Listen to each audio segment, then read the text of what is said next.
Hello বন্ধুরা, আবার চলে এসেছি আমি নতুন ভিডিও নিয়ে। বাড়িতে এই বাটির এক বাটি দুধের সর তুলে রেখেছিলাম, প্রত্যেক দিন একটু একটু করে ওইটা দিয়ে বাড়িতে ঘি বানাবো। আমি ঘিটাকে ভালো করে করে নিয়েছি,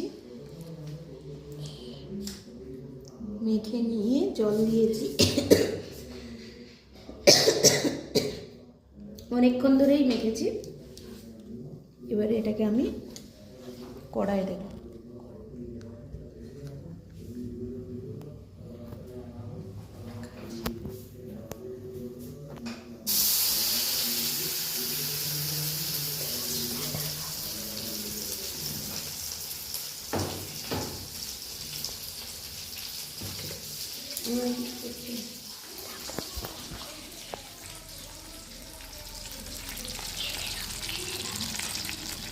এইবারে আস্তে আস্তে এটা ঘি বেরোচ্ছে, দেখুন বন্ধুরা, পুরোটাই আমি দিয়ে দিয়েছি।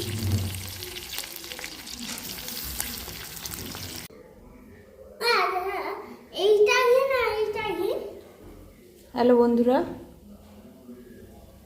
ঘি আমার কমপ্লিট হয়ে গেল। বাড়ির তৈরি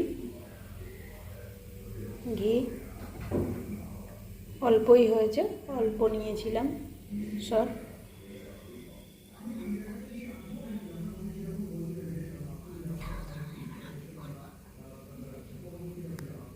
বন্ধুরা, লাইক, সাবস্ক্রাইব, কমেন্ট, ফলো করতে ভুলবেন না। আবার কালকে চলে আসছি আমরা নতুন ভিডিও।